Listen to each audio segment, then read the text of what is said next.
You know this story already. That is the problem I want to start with. If someone said Banana Republic to you right now, you would know roughly what they meant, and you would probably know it came from somewhere real. A fruit company, a small country, a coup. You have the shape of it even if you have never read a page about it. So here is the uncomfortable part. The danger to what you understand about this is not that somebody lied to you. The version you have is broadly true, and it was told by serious people. The danger is that it was satisfying, and satisfying stories stop getting checked. Let me give you the specific thing that got left out. In the spring of 1953, the Central Intelligence Agency drew up a plan to bring down the government of Guatemala. That plan did not involve soldiers. It did not involve aircraft. It was an economic operation against the country's coffee crop, and among the methods it considered was infecting that crop with a fungus. It had a code name. It was approved at the top of the agency, and it was abandoned not because anyone lost their nerve, but because it turned out not to work. You are going to want to know why, and the answer is better than the plan. Almost nobody has heard of it, including, I would guess, most of the people who are most confident about what happened in Guatemala. Stay with me, because there is no villain waiting at the end of this to make it simple for you. Here is what you will have by the end of this video. You'll never hear the phrase Banana Republic the same way again, not because the phrase is wrong, but because you will know which commodity actually carried the operation, and it is not the one in the phrase. You will be able to say precisely what the money did and precisely what it did not do, which is more than most accounts of this will give you. And I am going to dangle one number in front of you now and leave it there. Historians of this dispute report the figure as $627,572. That is what a government offered a company for its land. The company found the figure insulting. The company had chosen that figure itself. I will come back to it, including to the question of how solid that number actually is. Before any of it, what actually is a banana republic? Ask around and you will get 4 answers. That it means a small country somewhere warm, that it means a corrupt one, that it means a country run by a foreign company, that it is just a slightly rude thing to call a place you do not respect. None of those is stupid. But do you notice what all 4 have in common? They describe a condition, a state of being, something the country simply is. So where did you get the phrase? You got it from a short story. An American writer working under the name O. Henry coined it in 1901 and collected it 3 years later in a book called Cabbages and Kings. The country in it is invented. He called it Anchuria. He based it on Honduras, where he had been living as a fugitive after helping himself to a bank's money.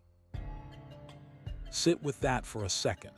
The phrase you would reach for to describe what happened in Guatemala was invented by a bank thief about a different country in fiction half a century before any of this. Does that make the phrase wrong? No. It caught something real, which is why it stuck. But do you see the risk in it? A phrase that good does your thinking for you. It arrives already carrying a verdict, and it names the wrong fruit. Here is what I have come to think after going through the documents on this one. The interesting thing was never the condition, it was the machinery. And machinery has parts you can name, dates you can check, and people who wrote things down, which means you can examine it rather than merely feel about it. Which is what we are doing here. Not was this bad. You can decide that yourself, and you will. We are doing. What were the moving parts, who touched them, and what does the paper actually say? Start with something domestic. Think of it like this. Say you own something valuable, a ring, a watch, whatever you like, and say that every year you have to declare its value to 2 different people, the tax office and your insurer. You know exactly what the temptation is. Tell the tax office it is worth very little. Tell the insurer it is worth a great deal. Most people never get to find out whether that gap matters because most people never have to collect. But now imagine it is taken from you, and the compensation you are offered is calculated using your own declared figure. The low one, the one you chose. You have not been cheated. You have been held to your own number. Hold that image. It is the exact shape of what happened to the largest landowner in Guatemala, and once you see it, you cannot unsee it. Now the evidence, and it arrives as confirmation of something you already understand. The Central Intelligence Agency's own in-house history of this operation, written internally, declassified later, published by the historian Nick Cullother, records that the United Fruit Company reported only a fraction of the value of its land and its exports for tax purposes. Not alleged by a critic, recorded in the agency's own account of itself. How often do you get that? Two figures come next, and before I give them to you, I want to be straight about what they are. They are reported consistently by historians of this dispute, but I have not put my hands on the original correspondence behind them. So take them as the historian's figures, not as something I can show you. When Guatemala expropriated the land, the compensation offered was $627,572, the value the company itself had declared. The United States State Department, acting for the company, said the land was worth $15,854,849, roughly 25 times more. Does that gap look like a valuation dispute to you, or like something else? What I can show you is the argument underneath. In the official State Department record, the American objection was not really about arithmetic. It was that payment in long-term agrarian bonds did not count as their phrase, prompt and effective compensation. Guatemala's answer was that a sovereign state may expropriate unproductive and vacant land. That is the whole legal quarrel, and both sentences are in the file. Picture this. You are in Guatemala City and it is the middle of the 1940s. For most of your life, this country has been run by strongmen, and the last one has just gone. What follows is 10 years that Guatemalans still call the revolution, not a war, a period. Elections, labor law, public schooling. A middle class that starts to believe the state might be theirs. You can feel the difference in ordinary things. Newspapers arguing openly. Unions that are legal. A sense, and this is the part that matters for everything after, that the country's own resources might be arranged for the people who live there. In March 1951, a man called Jacobo Árbenz Guzman takes office as president. He had won an election. He was a career army officer. He was 37. And here is the arithmetic he inherits. One American company is the largest single landowner in the country. It also holds controlling interests in the railway, the port, and the electricity supply. So when you ask what a foreign company owning a country looks like, it does not look like ownership on paper. It looks like this. Whatever you want to move, and wherever you want to move it, you are using somebody else's rails and somebody else's dock. Now I have to give you the other half, because an episode with a hero is as useless to you as one with a villain. On the 18th of July 1949, Colonel Francisco Javier Arana, chief of the armed forces, and Árbenz's main rival for the presidency, was machine-gunned to death at a bridge crossing. The accounts of that day do not agree. One holds that Árbenz conspired to have him killed. Another holds that officers were sent to arrest him over an illegal arms cache, that he resisted, and that he died in the gunfight that followed. I will not pick between them for you because the record does not. What can be said is this: the allegations against Árbenz were never proven, and he undeniably benefited. And on the politics, the Guatemalan Communist Party was registered legally in 1952, taking the name the Guatemalan Party of Labor. It held 4 seats. There were 4 acknowledged communists in Congress, 4 in a chamber of 58. I give you the denominator deliberately because both sides of this argument tend to leave it out. Would you call that a communist government? Would you call it nothing?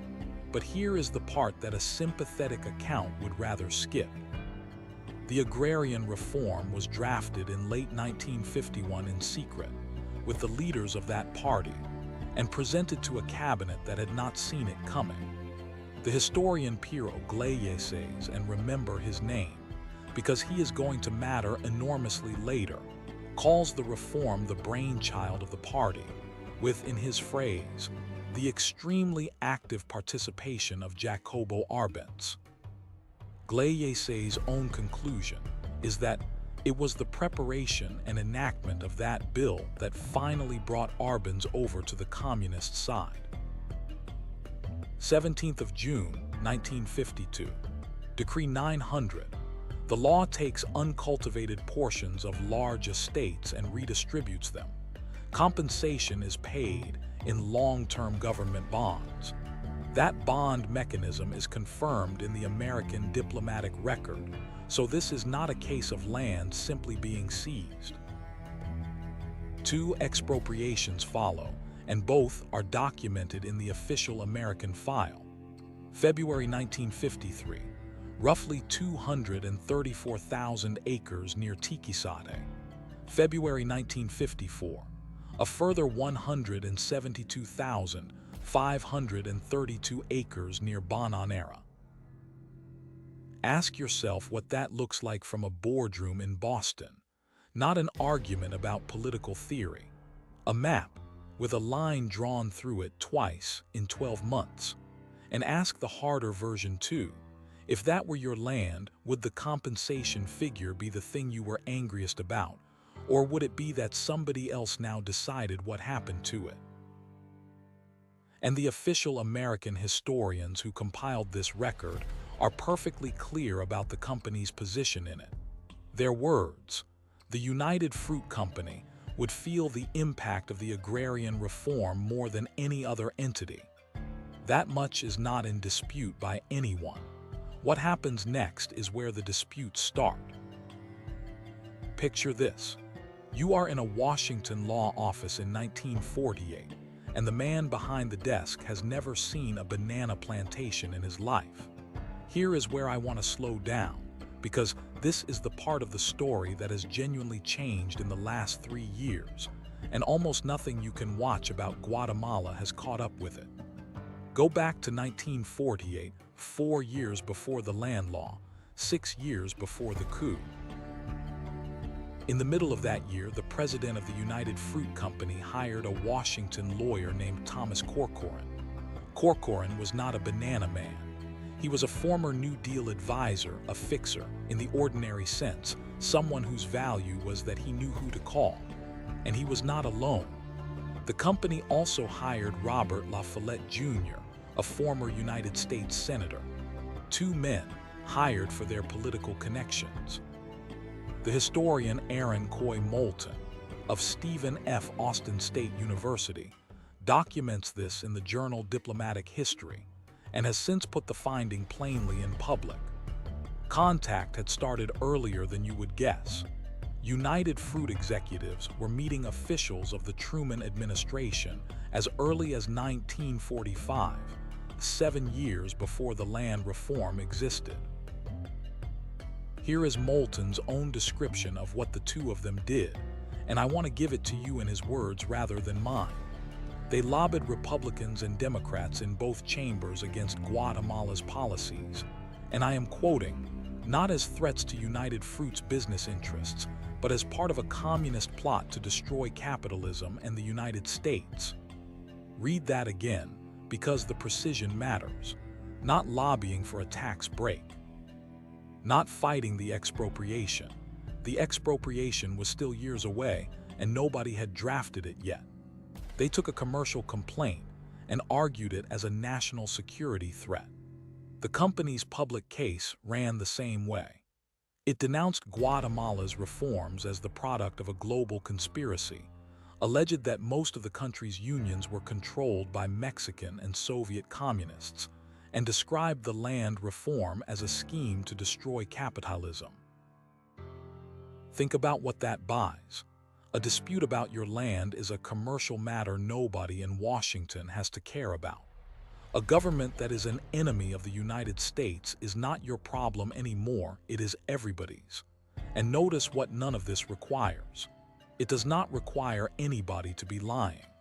If you genuinely believe the government you are fighting is communist, you can make that case with a clear conscience, and you can still have been paid to start making it.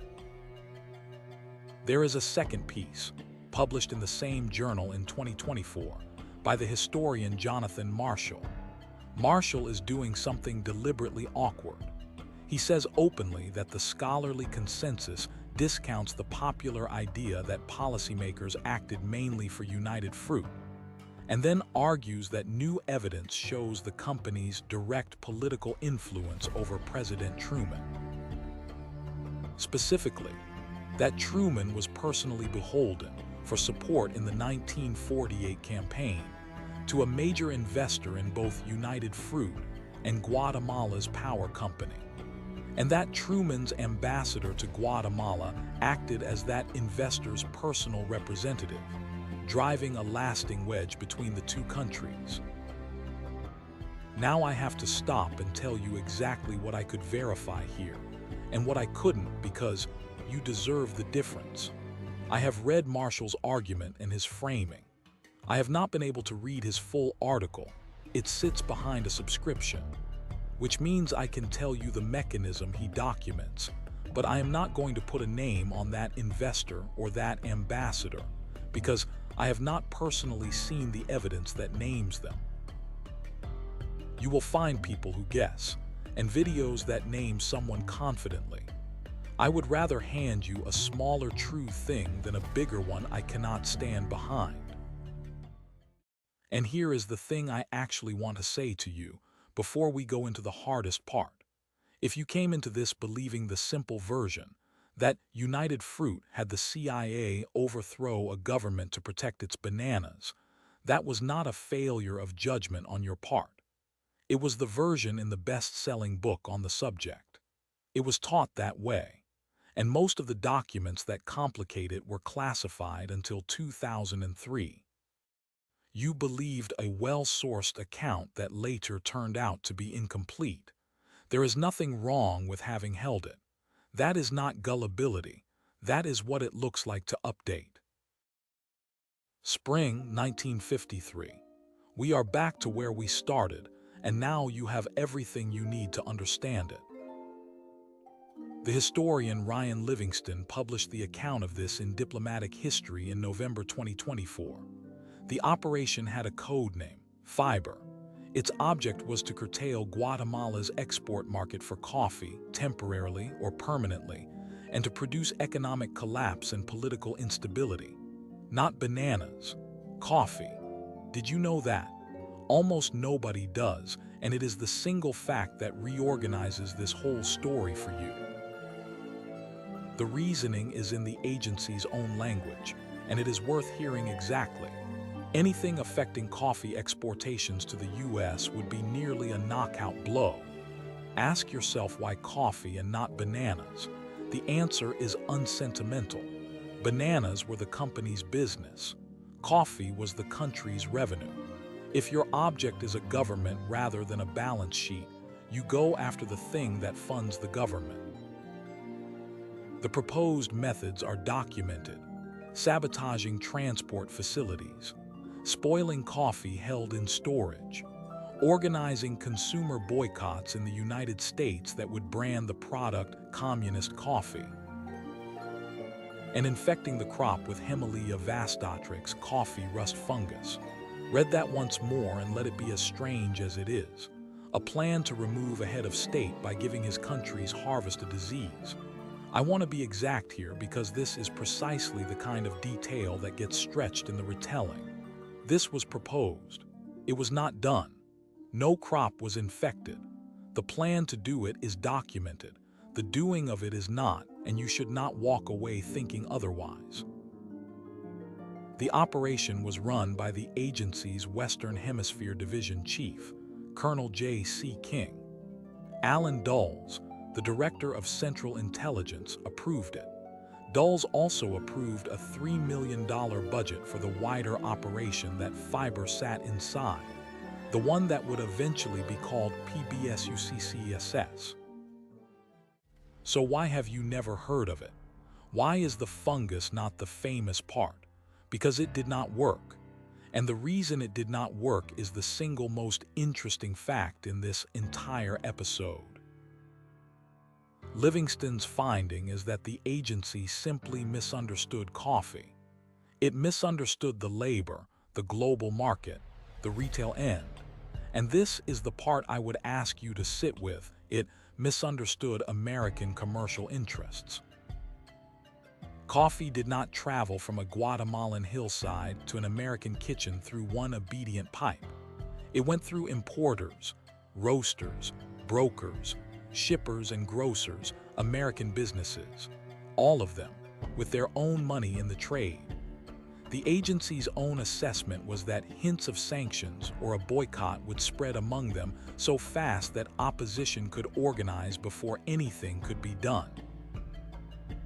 Read that plainly, because it is not the lesson you were expecting. The economic weapon could not be used against Guatemala because too many Americans were making money out of Guatemala. What does that tell you about how these things actually get decided? Not by a single will at the top, by whether the machine can be made to move at all. And so Fiber was abandoned, and the operation turned toward military means instead. If the economic weapon has just failed you, what do you reach for next? Before the soldiers, there is a conference. The 10th Inter-American Conference meets in Caracas from the 1st to the 28th of March, 1954. The Latin American delegations arrived expecting to talk about economics, trade terms, prices, development money. The United States persuaded the organizing committee to put an anti-communist resolution first on the agenda instead. What that resolution declared, in substance, was that if the international communist movement came to dominate the political institutions of any American state, that would trigger a consultation among all of them about what to do next. It passed, 17 in favor, 1 against Guatemala, voting alone on the question of itself, 2 abstentions, Mexico and Argentina. But look closer at that vote because the number flattens something worth knowing. Caracas was not a room of obedient allies. Latin American opposition was intense, and vote buying was widely reported as Washington made concessions to individual countries. And the delegates did something with the text. Their amendments turned an American resolution about intervening into a strong statement against intervention. Do you see what that gives you? The region was not scenery in this. It was a room full of governments that understood exactly what was being built and spent a month trying to blunt it and partly succeeded on paper. Then, on the 15th of May 1954, a Swedish cargo ship called the Alfhem ties up at Puerto Barrios on Guatemala's Caribbean coast. In her hold are roughly 2,000 tons of arms from Czechoslovakia, a Soviet satellite state, bought for cash. Now stop, because this is the moment where you find out whether you are being fair. If you came in having decided that American fear of communism here was manufactured, the Alfhem is inconvenient, and you have to sit with it. An elected government bought 2,000 tons of weapons from the Soviet bloc quietly, and the shipment is real. And if you came in having decided it proves the threat, you have to sit with what was actually in the crates. The Czechoslovaks had sold Guatemala obsolete and barely functional German weaponry left over from the Second World War. So which is it, an arsenal or a swindle? The honest answer is that the shipment was real and the weapons were junk, and a serious account carries both halves instead of picking the convenient one. Which half were you hoping for? That is worth noticing in yourself. What happened next is on the public record. The Secretary of State, John Foster Dulles, told reporters the weapons were part of a strategy to build a communist base at the Panama Canal. I am not going to characterize that for you, because I would only be handing you my adjective. You have the cargo, 2,000 tons of obsolete German rifles, and you have the description. Decide for yourself whether one fits the other. And one detail I include because it corrects something you may have absorbed without noticing. In trying to intercept the Hem, the agency seized the wrong ship, a freighter called the Wolfsbruck, mistaken for its target. Does that sound like the omnipotent intelligence service of the retelling? Cullother's assessment of the whole operation, written from inside the agency's own history, is that it was disaster-prone, badly planned, poorly secured, incompetently executed, and that its almost accidental success was afterwards treated by Alan Dulles as a sound model for doing the same thing elsewhere. That last part is the expensive bit, not what the operation was, what it was afterwards believed to be. Now hold two dates next to each other. The 17th of June, 1954, and the 18th of June, 1954. On the 18th, forces under Carlos Castillo Armas cross into Guatemala. On the 17th, the day before, the National Security Council sits down to discuss whether the Justice Department should proceed with an antitrust suit against the United Fruit Company. The Secretary of State, John Foster Dulles, said that on balance it might be positively advantageous to American policy in Latin America if the suit were instituted. His stated reasoning is about perception. Many Central American states believed the sole object of United States policy was to protect the fruit company, and a suit would show them that this was not the case. His brother Alan Dulles, director of Central Intelligence, and the man who had approved the operation, urged delay.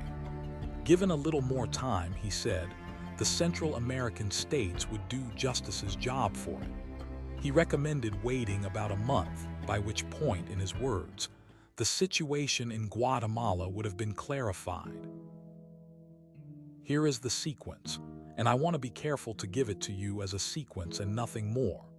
The Justice Department had previously held the suit back on national security grounds. About a year had passed. Árbenz resigned on the 27th of June.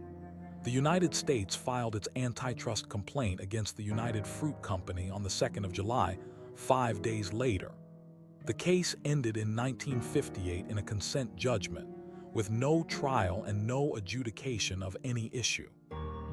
No document I have seen states that the filing was timed to the coup. What I can tell you is the order the events occurred in, and that the Director of Central Intelligence, 6 days before the invasion he had approved, asked for a delay of about a month. So what was this? I am going to build the 3 serious readings and test each one, and they do not come out equal. You will disagree with me somewhere in here, and that is fine. You have the same documents I do.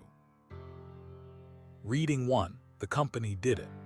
This is the popular account, and it belongs to Stephen Schlesinger and Stephen Kinzer's book Bitter Fruit, which is where most people's version ultimately comes from. Let me give it its best case, with names, because a Steelman without names is not a Steelman. The Secretary of State, John Foster Dulles, came to government from the law firm Sullivan and Cromwell, which had acted for United Fruit.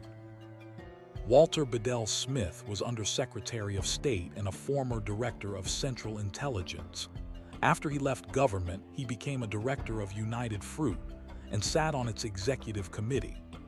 John Moore's Cabot, the Assistant Secretary of State for Inter-American Affairs, had family money in the company.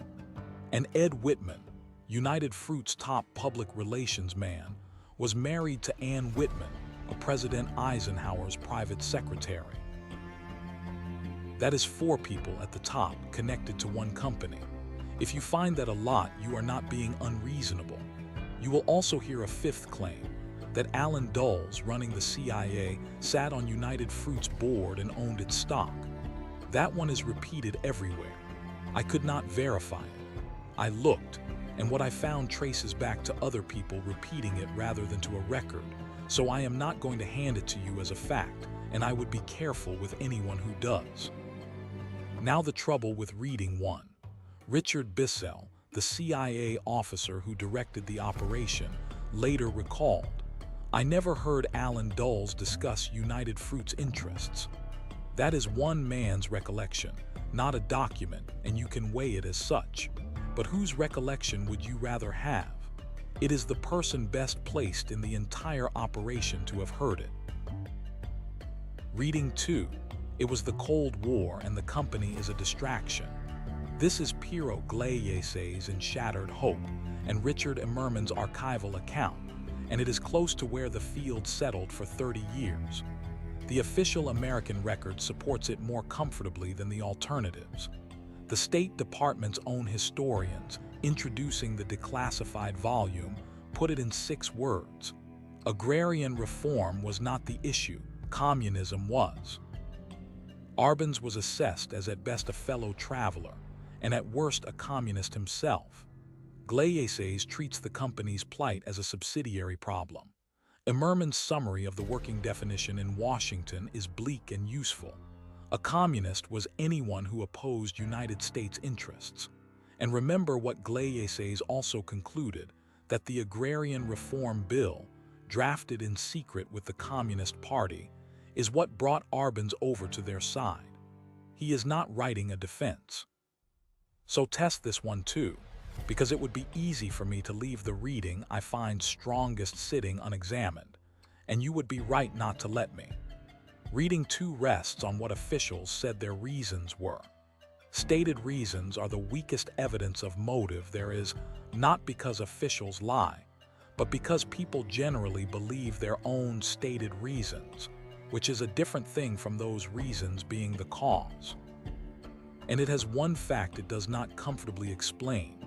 If communism was the whole issue, why was the first operational plan an attack on the coffee trade?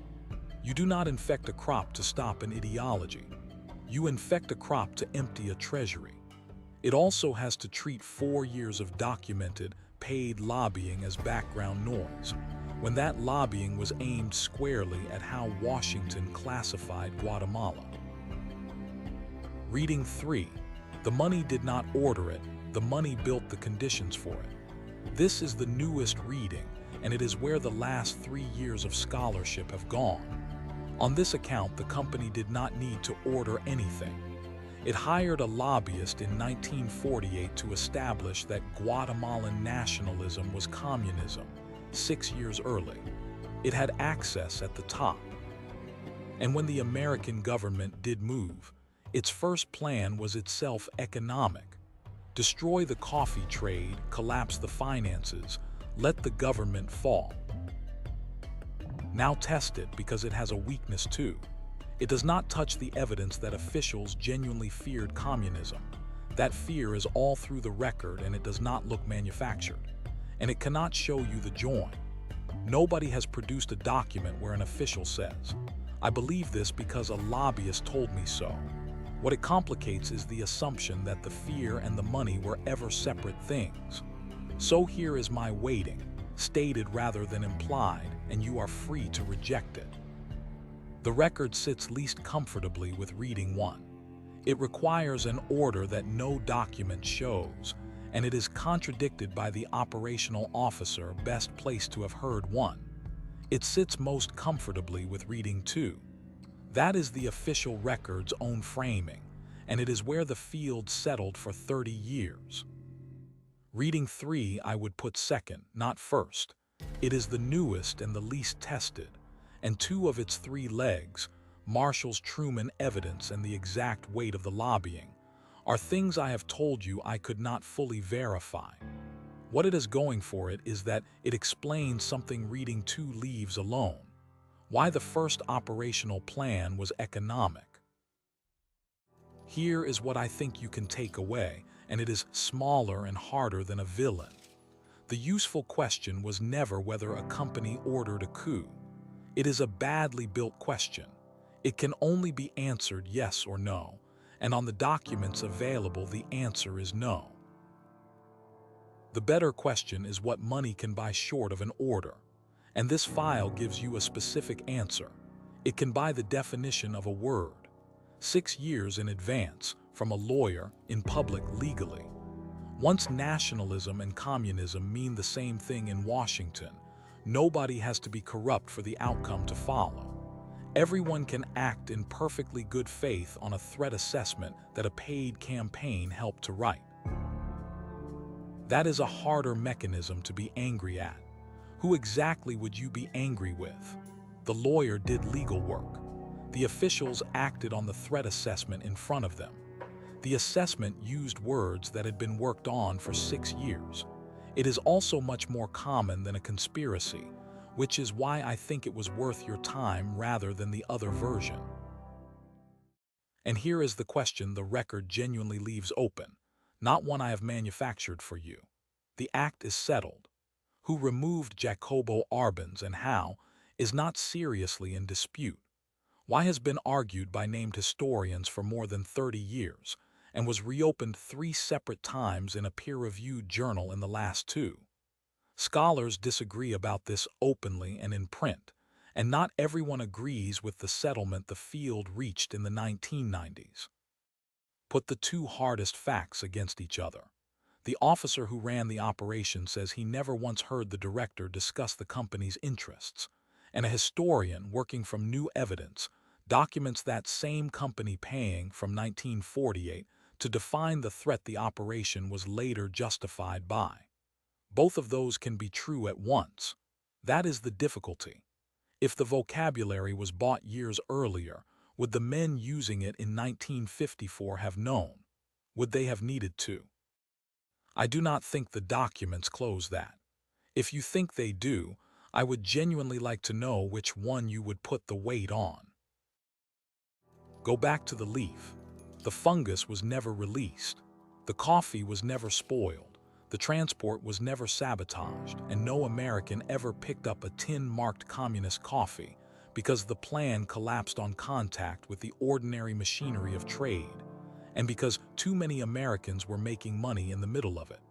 So it is a plan about nothing, except that a plan you abandoned still tells you what you were prepared to do, and it tells you what you thought the target actually was.